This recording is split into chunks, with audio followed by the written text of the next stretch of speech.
আমরা খুবই ভুল করেছি কোরআন না বুঝে। গতকাল আমি যুবকদেরকে থ্যাঙ্কস দিয়েছি, মনে আছে না আপনাদের? যুবকরা আমাদের প্রাণ শক্তি। যুবকরা যদি এগিয়ে আসে, কোরআন বোঝার কম্পিটিশনে যদি এগিয়ে আসে, কতই না ভালো হবে যদি তারা কোরআন পড়তে শেখে এবং কোরআন বোঝে। তাহলে তারা কোরআনের দিকে আকৃষ্ট হবে এবং কোরআনকেই জীবনের একমাত্র পাথর হিসেবে গ্রহণ করবে। সে কথাগুলি আমি সামনে গিয়ে বলব। তো আল্লাহ তাআলা বলছেন যে এই কোরআনের মধ্যে শুধু নামাজ রোজা হজ যাকাত না। আমি গতকাল বলছিলাম, মনে আছে আপনাদের, যে শুধু নামাজ রোজা হজ যাকাত হইলে শুধুমাত্র 1 পারা বা 2 পারা কোরআন শরীফ নাজিল করলেই হইতো, 30 পারা নাজিল হইল কেন? এই কথা তো মাথার মধ্যে ঢোকা উচিত আমাদের। যেহেতু চিন্তা করি না তাই মাথার মধ্যে ঢোকে না, চিন্তা করলে তবে না ঢুকবে। এখন দেখুন, আল্লাহ তাআলা বলছেন আমি আমার নবীকে ওহীর মাধ্যমে মুসা, নূহ, ইব্রাহিম, আদম প্রাগৈতিহাসিক ঘটনাবলী আমি এর দ্বারা জানাইছি কোরআন দিয়ে। রাসূল তো সেখানে উপস্থিত ছিলেন না। আল্লাহ তাআলা বলছেন তিলকা মিন আম্বাইল গায়বি নূহিহা ইলাইকা মা কুনতা তা'লামুহা আনতা ওয়ালা কওমুক মিন ক্বাবলি হাদা। তিলকা মিন আম্বাইল গায়ব, এটা হচ্ছে সেই অজ্ঞাত ঘটনা যা ওহীর মাধ্যমে আমি আপনাকে জানাইছি। তা না হলে আপনি এবং আপনার কওম, আপনার জাতি এই সম্পর্কে কিছুই জানতো না। না ইব্রাহিমের ঘটনা, না নূহের ঘটনা, না মুসার ঘটনা, এগুলো কিছুই জানতেন না।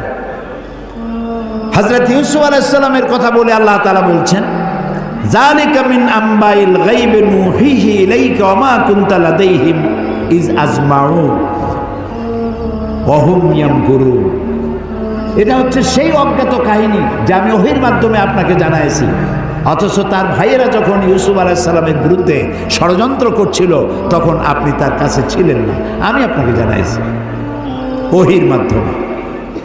মূসা আলাইহিস সালামের ঘটনা আল্লাহ তাআলা বলে তারপরে বলতেছেন ওমা কুনতা বিজানিবিল গারবি ইজ কাদাইনা মূসা আমরা ওমা কুনতা মিনাশ শাহিদিন। মূসা আলাইহিস সালাম তিনি পশ্চিম সেই সিনাই পর্বতের পশ্চিম দিগন্তে, পশ্চিম প্রান্তে তিনি যখন আক্রান্ত হয়েছিলেন সেখানে আপনি উপস্থিত ছিলেন। আমি আপনাকে ঘটনার মাধ্যমে জানাইছি। মূসা আলাইহিস সালামের উপরে যেখানে ওহী নাজিল হয়েছিল সে জায়গাটাও আল্লাহ তাআলা আমাকে দেখাইছেন। আলহামদুলিল্লাহ। মিশর কায়রো এর রাজধানী, মিশরের রাজধানী কায়রো, জামিয়া আল আজহার পৃথিবীর বহু পুরাতন ইউনিভার্সিটি, বিশাল এরিয়া, প্রায় 56,000 ছাত্রছাত্রী লেখাপড়া করে সেখানে। কত বড় বিশ্ববিদ্যালয়, কতগুলি ক্যাম্পাস। তো সেই বিশ্ববিদ্যালয়ের আমন্ত্রণে আমি সেখানে গিয়েছি, 5 দিন ছিলাম। আমি বলেছি যে মিশরে তো জীবনে আসিনি, আমাকে ঘুমাবার একটু সময় দিও রাত্রে, বাকি আমার একটু ঘুরাও। 5 দিনে 4,500 কিলোমিটার দৌড়াইছি। সিনাই পর্বতের সেইখানে গিয়েছি যেখানে ওহী নাজিল হয়েছিল। মূসা আলাইহিস সালাম মাদায়েন থেকে এসেছেন, প্রচণ্ড ঠান্ডা, পথ হারিয়ে ফেলেছেন। স্ত্রীকে বলছেন সাথীদেরকে এখানে অপেক্ষা করো, আমি একটু ওই যে আগুন দেখা যায়, আমি হয় আগুন আনবো আর না হয় আগুন দিয়ে আলো দিয়ে রাস্তা চিনে নেব কোন দিকে যেতে হবে। ফালাম্মা আতাহা, যখন তিনি ওই আগুনের কাছে গেলেন, নুদিয়া ইয়া মূসা ইন্না আনা রাব্বুক। হে মূসা, এটা আগুন টাগুন কিছু না, আমি তোমার রব, আমি তোমার আল্লাহ। ফাখলানা আলাইক ইন্নাকা বিল ওয়াদিল মুকাদ্দাসি তুয়া। জুতা খোলো, এখানে আমার নূর পড়েছে। সুবহানাল্লাহ। জুতা খুলে আসো। ওয়াদি মুকাদ্দাস, ওয়াদি বলা হয় 2 পাহাড়ের মাঝখানে যে সমতল ভূমি থাকে এটাকে আরবিতে বলা হয় ওয়াদি, আর বাংলায় বলা হয় উপত্যকা। তো আমরা যখন গেছি ওয়াদিয়ে মুকাদ্দাস সাইনবোর্ড দেখেছি, জুতো আগেই খুলছি বর্ষটা।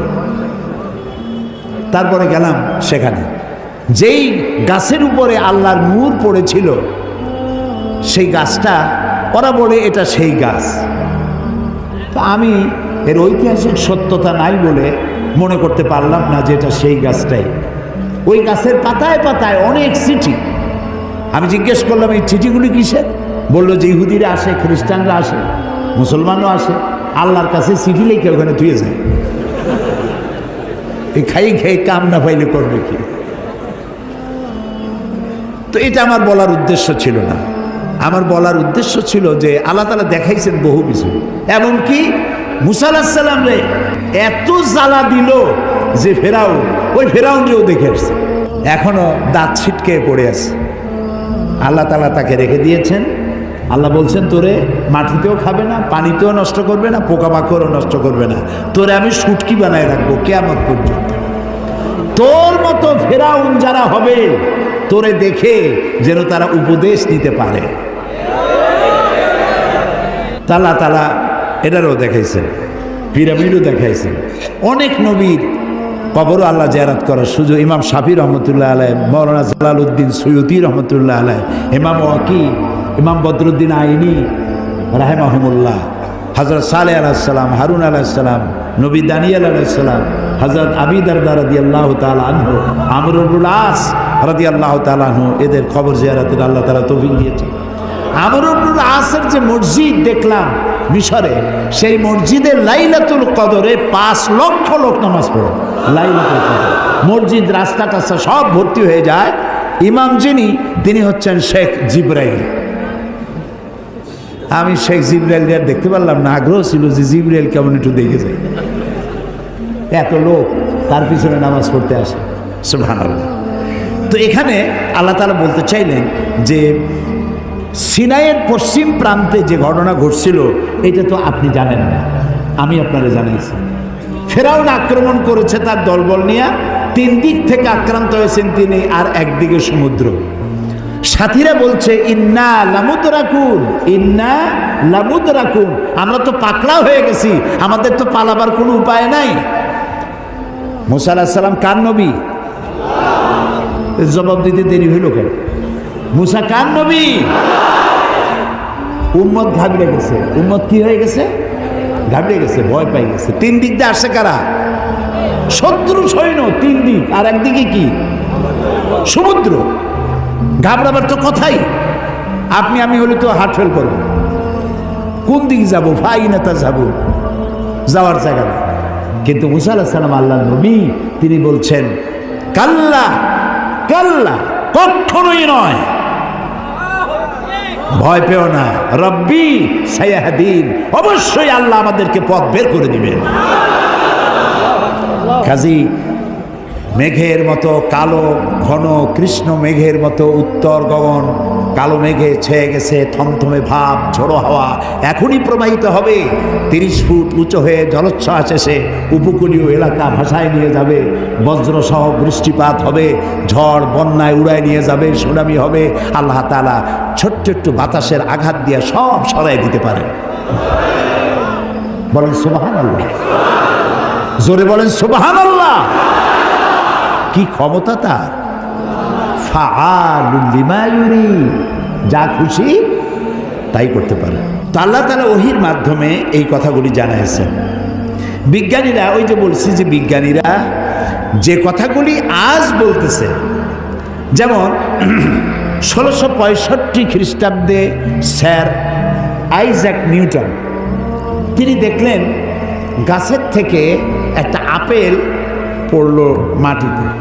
তিনি তখন চিন্তা করলেন যে আপেলটা মাটিতে পড়লো কেন, এটা তো উপরে উঠে যেতে পারত। এইটা চিন্তা করলেন। চিন্তা করে করে 1665 খ্রিস্টাব্দে তিনি মাধ্যাকর্ষণ শক্তি, ল অফ গ্র্যাভিটেশন, এটা আবিষ্কার করলেন। কত খ্রিস্টাব্দে? 1665। অথচ কোরআনে কারীম স্যার আইজ্যাক নিউটনের জন্মের 1000 বছর আগে সূরা ফাতির 41 নম্বর আয়াত আল্লাহ তাআলা বলছেন ইন্নাল্লাহা ইউমসিকুস সামাওয়াতি ওয়াল আরদা আন তাজুলা, নিশ্চয়ই আল্লাহ তাআলা চন্দ্র, সূর্য, গ্রহ, নক্ষত্র সব একটার সাথে আরেকটাকে সম্পৃক্ত করে রেখেছেন, যাতে একটার থেকে আরেকটা বিচ্ছিন্ন হয়ে না যায়। এটাই হচ্ছে ল অফ গ্র্যাভিটেশন। এই মাধ্যাকর্ষণ শক্তির কথা কোরআন ১৫০০ বছর আগে এ কথা আল্লাহ তাআলা বলেছেন। তো দুর্ভাগ্য, কোরআন বুঝি না, কোরআন শুধু সবের নিয়তে পড়ি। একবার সূরা ইয়াসিন পড়লে 10 খতম কোরআন শরীফ এর সব। এই যদি হয় তাহলে গোটা কোরআন শরীফ পড়ার আমার দরকারটা কি? খালি সূরা ইয়াসিন পড়লেই তো হলো। 3 বার সূরা ইখলাস পড়লে 1 খতম কোরআন শরীফের সব। তাহলে কোরআন পড়বি কেন মানুষ? আহারে মানুষ, আহারে কপাল পড়া মানুষ। এখন চন্দ্র, সূর্য, গোটা সৌরজগৎ সব ঘুরছে। এটা কোপারনিকাস, গ্যালিলিও, নিউটন, আইনস্টাইন ওনারা আবিষ্কার করেছেন যে সব কিছু ঘুরছে। এটা বলতেছেন ওনারা এই কয়েকশো বছর আগে।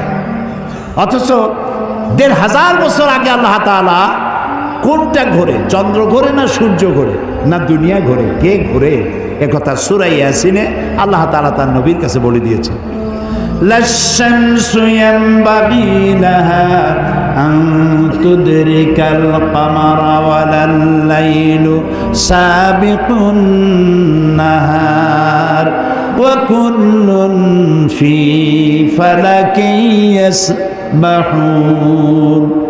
প্রবল জ্ঞানী হইবে যাহারা, আপন মনেতে বুঝিবে তাহারা। রাত্রি পারে না আগে যাইবার, দিনের স্থান করে অধিকার। যার যে স্থান বহল রাখিয়া ভ্রমণ করিছে খোদাকে ডরিয়া। শুধু পৃথিবী করে না, আল্লাহ তাআলা বলছেন ওয়া কুল্লুন ফি ফালাকি ইয়াসবাহুন। যা কিছু আছে মহাশূন্যে, এই পৃথিবীটাও মহাশূন্যে। পৃথিবীটা কোথায়? মহাশূন্যের উপর ভাসমান। তো মহাশূন্যে অকুল্লুন ফি ফালাকি ইয়াসবাহুন, মহাশূন্যে যা কিছু আছে সব ঘুরতেছে আর ঘুরছে। Activities life, inactivities death. যতদিন ঘুরবে ততদিন সব ঠিক থাকবে। আর যেদিন এই ঘূর্ণায়মানের এই চক্রের আবর্তন বন্ধ হয়ে গিয়ে যখন ঘোরা বন্ধ হবে, তখন একটা প্রচণ্ড আঘাতের মাধ্যমে, প্রলয়ঙ্করী আঘাতের মাধ্যমে দুনিয়ায় কিয়ামত অনুষ্ঠিত হয়ে যাবে। তো আল্লাহ তাআলা কোরআনে কারিমে এই কথাগুলি অনেক আগে বলে রেখেছেন। The universe and doctor Einstein গ্রন্থে তারা বলেছেন যে সূর্য ধীরে ধীরে এর আলো কমে যাবে, আলো থাকবে না, আর তারাগুলো পোড়া কয়লার মতো হয়ে যাবে। কারা বলতেছে? বিজ্ঞানীরা বলছে।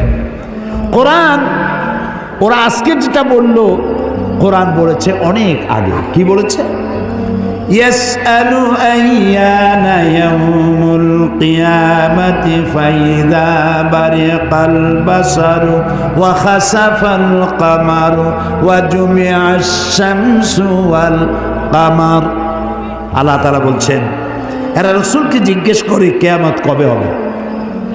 তো আল্লাহ তাআলা বলছেন জবাব দিয়ে দেন, কিয়ামত হবে যে সময় চন্দ্র আলো হারিয়ে ফেলবে, সূর্য আলো হারিয়ে ফেলবে, আর চাঁদ আর সূর্য এগুলি সব একাকার হয়ে যাবে। তাহলে এই কথাগুলি বিজ্ঞান আবিষ্কার করার অনেক আগে কোরআন এসব কথা বলে রেখেছে। প্রকৃতির নিয়মে একদিন সব লণ্ডভণ্ড হয়ে যাবে। কুল্লু মান আলাইহা ফান। আল্লাহ তাআলা বলেছেন সব ধ্বংস হবে, কিচ্ছু থাকবে না আল্লাহ ছাড়া। কে ছাড়া? আল্লাহ ছাড়া কেউ থাকবে না, কিচ্ছু থাকবে না।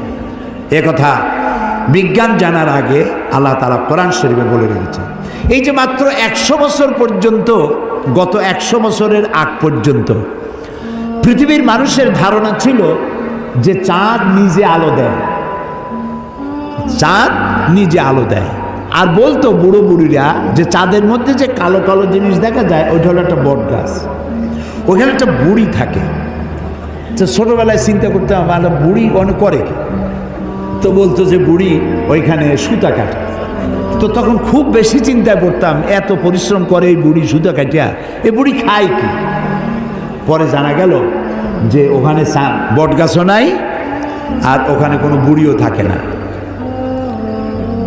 এই চাঁদ এর নিজস্ব কোনো আলো নাই, এই কথা 100 বছরের মতো হলো বিজ্ঞানীরা আবিষ্কার করেছে।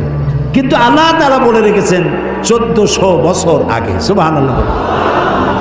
আল্লাহ তাআলা সূর্যকে বলেছেন, খুব লক্ষ্য করুন, সূর্যের আরবি হচ্ছে শামসুন, সেরাজুন, ওয়াহাজুন, দিয়াউন, এগুলি সূর্যকে বলা হয়েছে।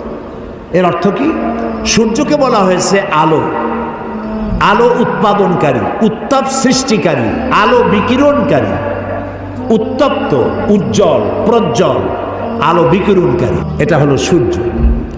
আর চাঁদ সম্পর্কে কি বলছে লক্ষ্য করুন। আলাম তারা কাইফা খালাকাল্লাহু সাবআ সামাওয়াতিন তিবাকা وجعل القمر فيهن نورا وجعل الشمس سراجا। মহাপবিত্র সেই মহান সত্তা আল্লাহ রাব্বুল আলামিন, যিনি 7 আসমান সৃষ্টি করেছেন। ওয়াজআলাল কামারা ফীহিন্না নূরান, আর যিনি চাঁদ সৃষ্টি করে তার মধ্যে আলো দিয়েছেন। ওয়াজআলাশ শামসা সিরাজা, আর সূর্যকে করেছেন উজ্জ্বল আলো সৃষ্টিকারী। দেখো সূর্যকে বলা হলো শামসুন, উত্তপ্ত আলো, উত্তাপ সৃষ্টি করে যেটা, সেটার নাম শামসুন, সিরাজুন, ওয়াহাজুন, দিয়াউ।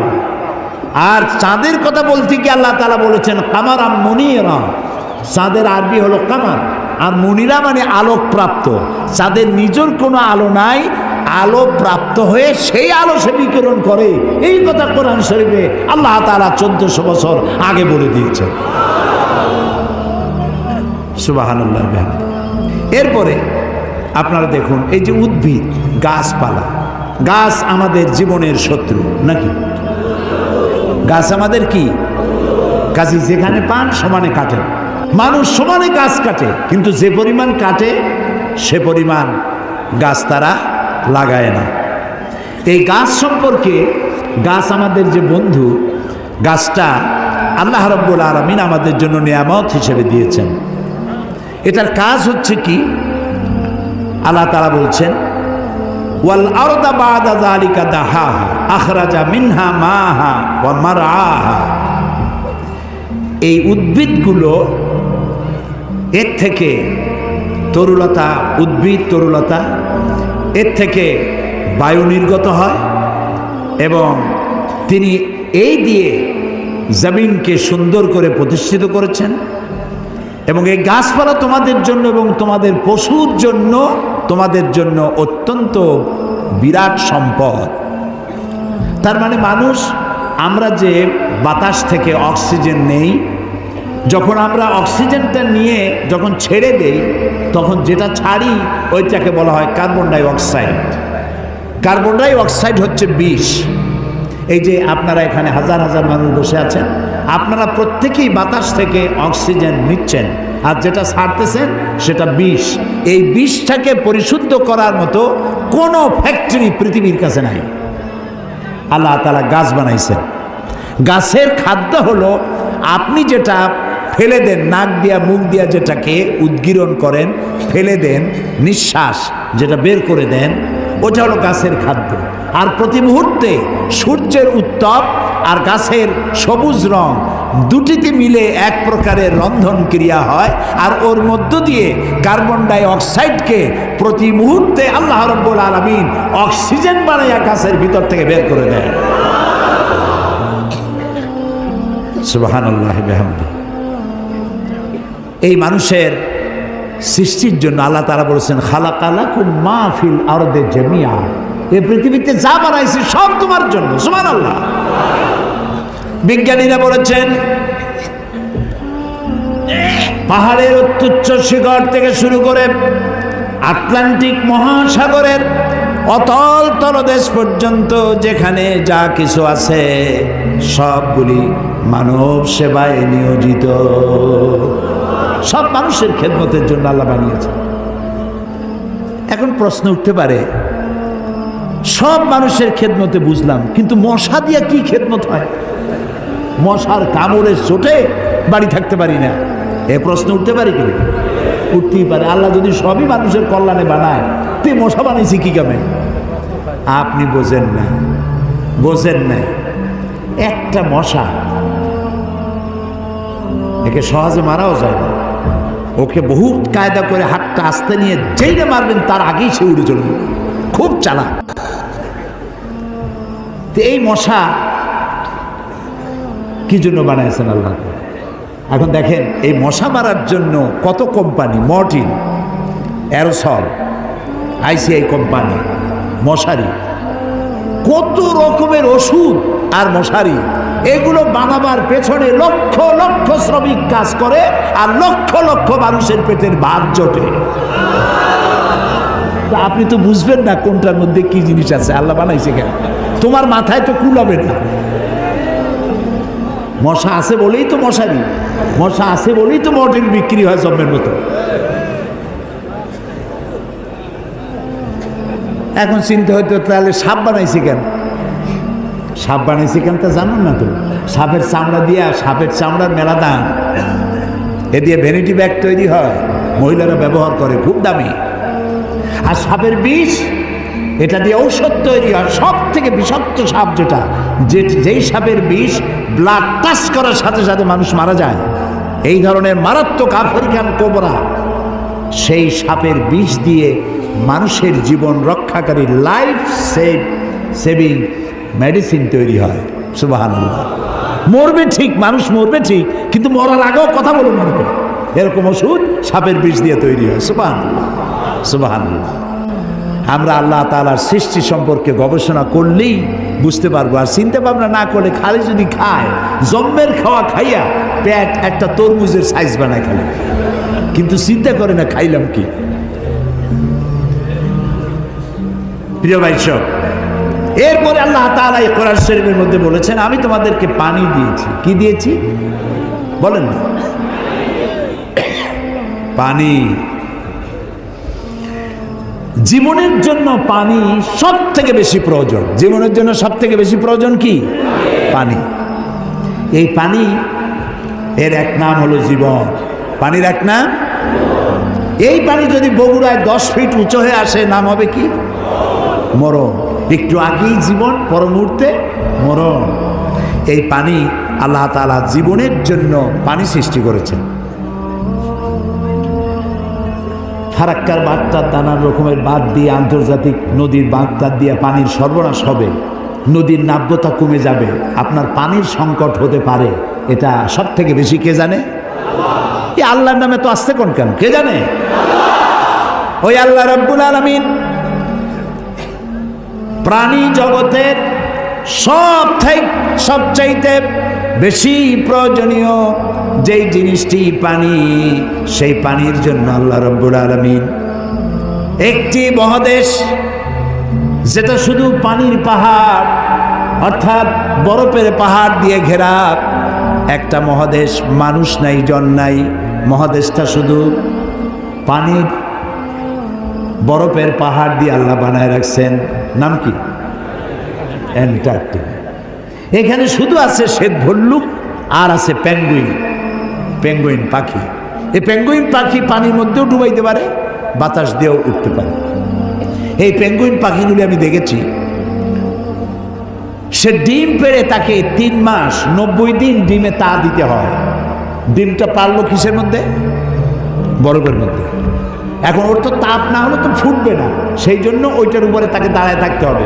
পেঙ্গুইন কিন্তু আবার এই শুইতে বসতে পারে না, দাঁড়ায় থাকে। আর গায়ে একটা কালো চাদরের মতো, বুকটা সাদা, মনে হয় সৌদি প্রিন্স। হাঁটেও খুব কায়দা করে, জমিদারি স্টাইলে হাঁটে।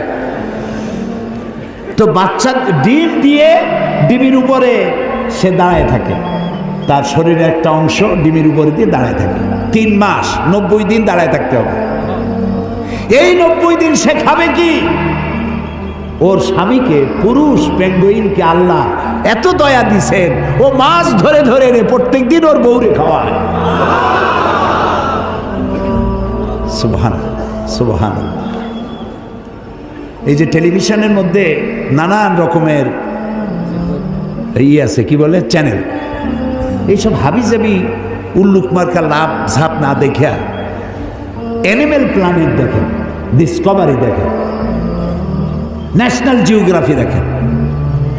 পশুর মধ্যেও কত মায়া আল্লাহ দান করেছেন। আমার নিজের চোখে দেখলাম এক ক্ষুধার্ত ক্ষুধার্ত বাঘ না সিংহী, এই সিংহী ক্ষুধার্ত একটা হরিণের পালের উপরে জাম্প করেছে, হরিণ দিছে দৌড়, কিন্তু একটা বাচ্চা হরিণ সে কোনো রকম দাঁড়ায় আবার পড়ে যায়, দাঁড়ায় মনে 3-4 দিন হয়েছে, দৌড়াইতে পারে না। সিংহটা ওর কাছে গেল, আমি মনে করলাম যে খাইয়ে ফেলাবে এখনই। তা দেখলাম যখন হরিণটা পড়ে যায় তখন হাতটা দিয়ে এরকম উঁচু করে দাঁড় করায় দেয়, এইভাবে দাঁড় করাইলো, শুয়ে পড়লো, দাঁড় করাইলো, সে এরকম ঠেলতে ঠেলতে নিতে নিতে সিংহীর বাচ্চাগুলি যেখানে শোয়া সেইখানে এই বাচ্চাটারে নিয়ে গেল, নিয়ে নিজে কাইত হয়ে শুয়ে পড়লো। বাচ্চারাও, সিংহের বাচ্চারাও দুধ খাইলো, হরিণের বাচ্চাটাও দুধ খাওয়ালো। তার মানে এই সিংহ তার হিংস্রতা মাতৃত্বের স্নেহের সামনে এটা অবনমিত হয়ে গেছে, হার মেনে গেছে। সুবহানাল্লাহ। আমাদের দেশে যখন মারামারি হয় একটু বোঝা উচিত যে কারে মারতেছি। এই যে মারতেছি, ওর বউ তো বিধবা হয়ে যাবে, ওর বাচ্চাটা তো এতিম হয়ে যাবে। এই চিন্তা যদি আমাদের থাকতো, পশুর যে জ্ঞান আছে আমাদের তাও নাই। এই পৃথিবীতে যত কুমিরে মানুষ মারলো, কুমিরে খাইলো, হাঙ্গরে খাইলো, বাঘে খেলো, সাপে খেলো, পৃথিবীর সমস্ত প্রাণী, হিংস্র প্রাণীরা যত না মানুষ মেরেছে তার থেকে 1000 গুণ বেশি মানুষেরা নিজেরা মারামারি করছে, বেশি মরেছে, বেশি। আকল কাজ করে না, কমন সেন্স কাজ করে না। তো আল্লাহ তাআলা এই পানি দিয়েছেন, পানির অনেক দাম। এই যে এখানে মহিলাদের মাহফিল ছিল, আপনারা যত পুরুষ আসছেন এর থেকে কোনো অংশে কম হয় নাই। এত মেয়ে লোক আসছিল সকাল 10টায়, আলহামদুলিল্লাহ। আমি বগুড়ার সমস্ত মা বোনদেরকে আমার অন্তরের অন্তঃস্থল থেকে ধন্যবাদ জানাই। তারা বহু প্রশ্ন আমাকে করেছেন, এক গাদা প্রশ্ন, সব প্রশ্নের জবাব দিতে গেলে হয়তো রাত এই পর্যন্ত হয়ে যেত। এত প্রশ্ন করছে, খাইয়া না খাইয়া যদ্দূর পারছি জবাব দিছি। তার মধ্যে একটা প্রশ্ন ছিল পানির ব্যাপারে, পানি অপচয় করা যাবে কিনা। আমি বলেছি আমি তো জবাব আন্দাজে দেই না, আমি আলহামদুলিল্লাহ, আল্লাহ শকর, আপনারা যারা এখানে আলেম বসে আছেন আমি আপনাদের পর্যায়ে পড়ি না, আমি খুবই ছোট মানুষ, তালেবে ইলম মানুষ। আমি যেটুক পড়েছি সেটুক বলি, না পড়িয়া না দেখা আন্দাজে গপ্প করি না। তো আমি হাদিসে পড়েছি, সাহাবায়ে কেরাম প্রশ্ন করেছেন রসুলের কাছে, আমরা উজু করতে গেলে রসুল বলেছেন পানি অপচয় করবা না। সাহাবী একজন প্রশ্ন করলেন যে উজু করতে গিয়ে একটু বেশি পানি খরচ হলে তাতে কোনো অসুবিধা আছে? রসুল জবাব দিলেন, তুমি যদি প্রবাহিত নদীর কিনারে দাঁড়াইয়া উজু করো পানির অপচয় করতে পারবা না।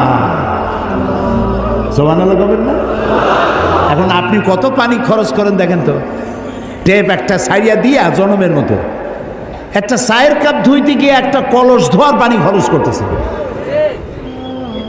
বগুড়া কি গ্যাস আছে? আছে।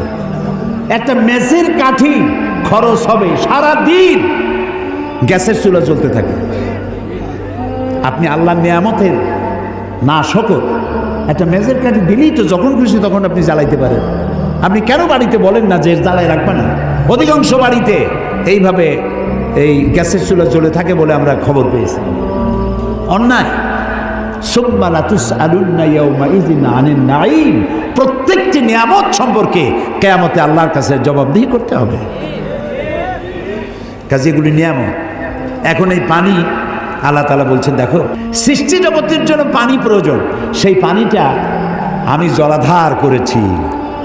এই নদীগুলো কে কাটছে? আছে না বগুড়া নদী আছে না, নাম কি? করতোয়া নদী। আর না করতোয়া এখন তো দৈনিক পত্রিকা, নদী গেছে পত্রিকা হয়ে, বাঙালি যমুনা। ও যমুনা আছে। আচ্ছা, এই নদীগুলো কে বানাইছে? কোন সরকার? কে কে বানিয়েছেন? অসংখ্য নদী বানালেন, সমুদ্র বানালেন, মহাসমুদ্র বানালেন। পৃথিবীর 4/3 ভাগ পানি আর 1 ভাগ হচ্ছে স্থল। এই পানি আল্লাহ তাআলা জলাধার বানায় রেখেছেন। নদী কি সোজা না আঁকাবাঁকা?